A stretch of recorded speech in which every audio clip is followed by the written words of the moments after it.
সরকারের প্রশংসা করলেন মির্জা ফখরুল।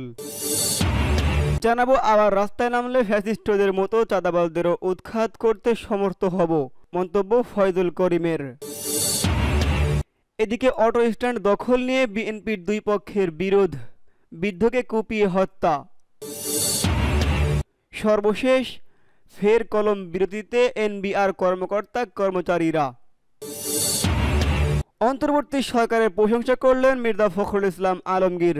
অন্তর্বর্তী সরকার কিছু ভালো কাজ করেছে বলে মনে করেন বিএনপির মহাসচিব মির্জা ফখরুল ইসলাম আলমগীর। এজন্য ফ্যাসিবাদী বিরোধী সব শক্তিকে ঐক্যবদ্ধভাবে এই সরকারকে সহযোগিতা করা উচিত বলে মন্তব্য করেছেন এই নেতা।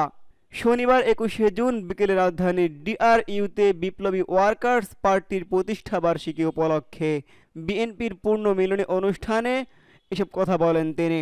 এই সময় তিনি আরও বলেন, অন্তর্বর্তী সরকার অনেক কাজ করেছে, আমরা সবাই একজোট হয়ে সাহায্য করব এবং আমাদের লক্ষ্যে পৌঁছাতে পারব।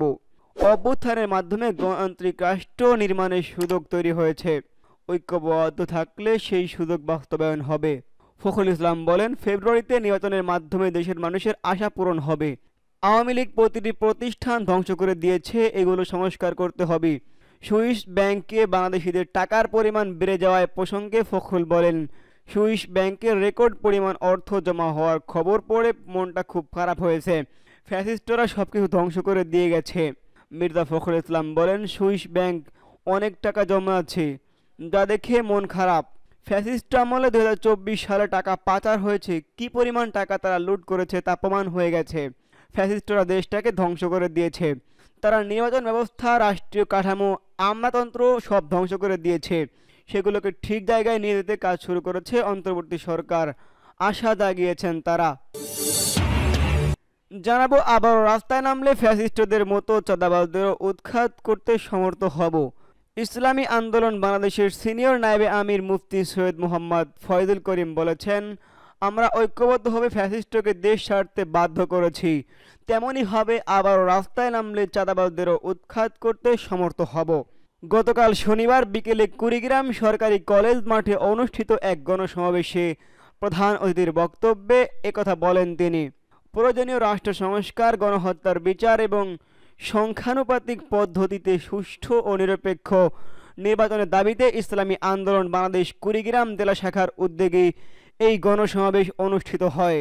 ইসলামী আন্দোলন কুড়িগ্রাম জেলার শাখার সভাপতি মোহাম্মদ শাহজাহান মিয়ার সভাপতিত্বে গণসমাবেশে বিশেষ অতিথি হিসেবে উপস্থিত ছিলেন বাংলাদেশ ইসলামী আন্দোলনের প্রেসিডিয়াম সদস্য অধ্যাপক আশরাফ আলী আকন, ইসলামী আন্দোলন বাংলাদেশের যুগ্ম মহাসচিব গাজী মাওলানা আতাউর রহমান সহ বিভিন্ন অঙ্গ সংগঠনের লোকেরা।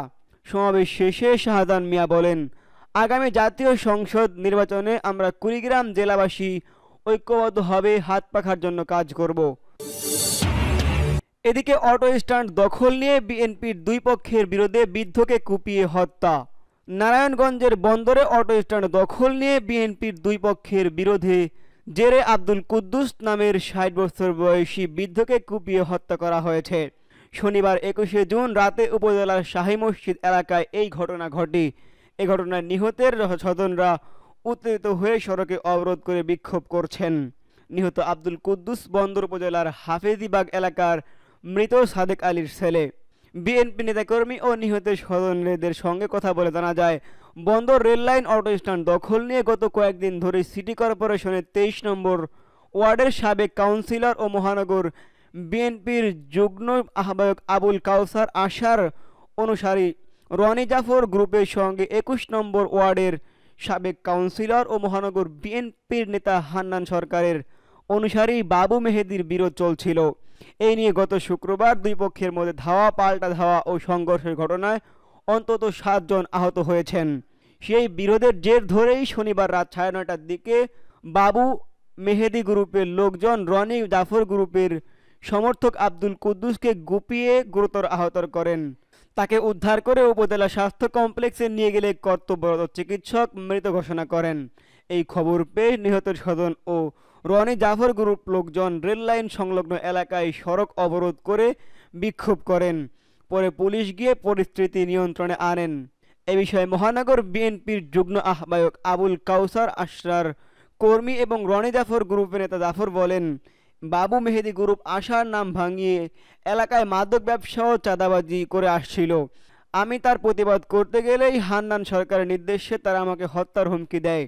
এরই ধারাবাহিকতায় আমাকে না পেয়ে আমাদের পক্ষের অনুসারী পারভেজের বাবাকে কুপিয়ে হত্যা করেছে তারা।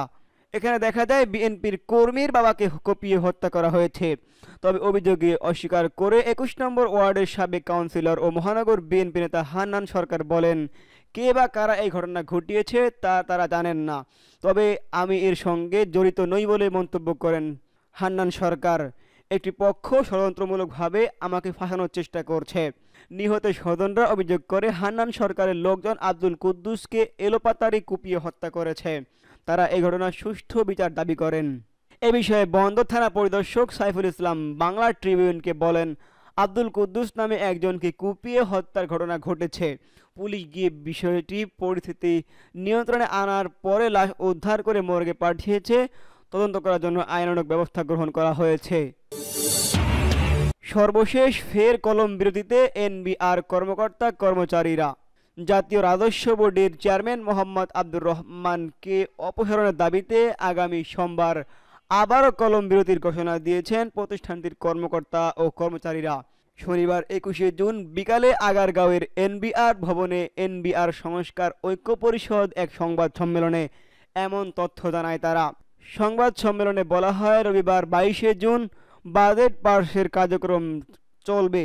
এজন্য আগামী সোমবার ২৩শে জুন ঢাকাস্থ সকল দপ্তরের কর্মকর্তা কর্মচারীরা সকাল ৯টা থেকে দুপুর ১২টা পর্যন্ত এনবিআরে অবস্থান কর্মসূচি ও কলম বিরতি এবং অন্যান্য দপ্তরের কর্মকর্তা কর্মচারীরা স্ব দপ্তরে সকাল ৯টা থেকে দুপুর ১২টা পর্যন্ত অবস্থান কর্মসূচি ও কলম বিরতি পালন করবেন।